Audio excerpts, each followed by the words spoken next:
Hi everyone, I'm Rosie. I'm the Habilitation Specialist at RSBC, and in today's video we're going to show you a couple of cane techniques that you might learn with your HAB specialist. So the first technique that HAB specialists typically would teach you when you're learning your long cane is diagonal technique.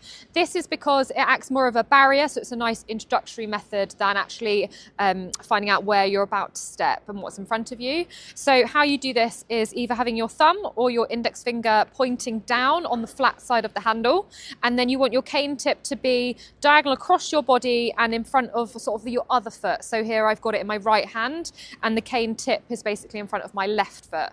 This way you're literally just going to roll the cane forwards. You're not scanning it from side to side, you just want to be pushing it with a nice space in front of you, so not too close so it's touching your legs, but also you don't want it to get to the point that it's starting moving out of that diagonal position. The next technique is called touch technique, but you also might hear it called scanning. This is a bit more of an accurate technique. So basically you scan where your foot is about to step next. So this technique, you want to have your index finger down the flat side, and then you want to have the top of your cane in line with your belly button. So you don't want it by your hip like you do in diagonal, you want it in line with your belly button. And then from here, you just want to use your index finger to push your cane from side to side. What you're going to do is your arc width is going to be no bigger than your shoulder width. So, and then I'm going to step forward with my right foot and I'm going to move the cane to the left, which basically means I'm walking in step. You might hear a habilitation specialist say about shorelining or telling you to follow a shoreline, and this basically means following any solid wall or surface. So typically it would be like a brick wall, or it might be a wall inside of your school or college. You might use this technique if you're learning routes, so becoming familiar with certain areas, or also if you struggle to walk in a straight line and if you're a bit more of a veerer, following a solid shoreline will help you get from A to B while you're building your confidence on learning maybe those certain routes. So to follow a shoreline, we want to do a big scan to find our wall, and then I'm going to use scanning technique and keep walking forwards and just keeping in contact. And as I'm following the wall, I now know that I had to turn to the right. So teaching using your cane going up some stairs, what you want to do is use whatever technique you use to find the stairs. So I've just done some scanning. I'm going to then pop my cane up against the bottom of the stairs, and I'm going to use what we call like a windscreen wiper motion to basically then find any handrail that hopefully there is there.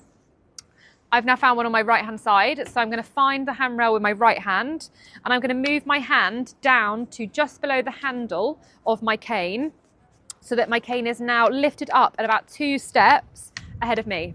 And basically, I'm just gonna let the bottom of my cane tip hit the top of the stairs. When I reach the top, it will just swing, and that means that I know I've got 2 more steps to walk up and then I can stop. So for instance,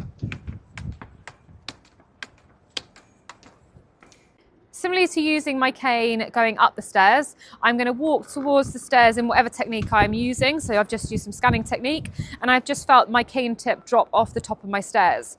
I'm going to use the same windscreen wiper motion to find the handrail in my left hand. And now I'm going to move, as I just did, move my feet closer to the edge of the step. You might want to feel the edge, but then make sure that you take a step back. What you're going to do is then have your cane just in diagonal, and you're going to do a technique called bump and glide. So you're literally just going to have a nice loose grip and just let your cane tip roll off the edge of each step.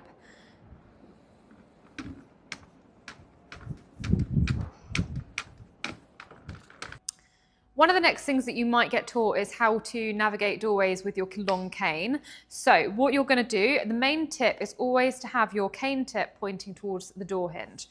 I'm going to use touch technique to find the door in front of me.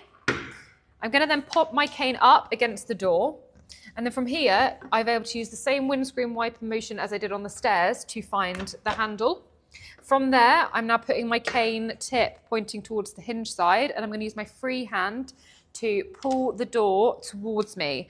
I'm keeping the cane tip in contact with the bottom of the door, and I'm going to move it around towards the inside of the door, still holding the door open with my free hand, and this way I can keep going forwards and then shut the door behind me.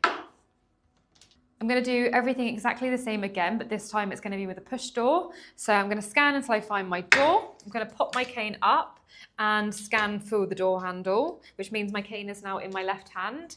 I'm going to use my right hand to grab the door handle and push it because my cane tip is pointing towards the right hand side. I'm going to keep my cane in contact with the door. I'm going to check no one's behind me, and then you can let it go. I hope you found this video helpful. Thank you so much for watching.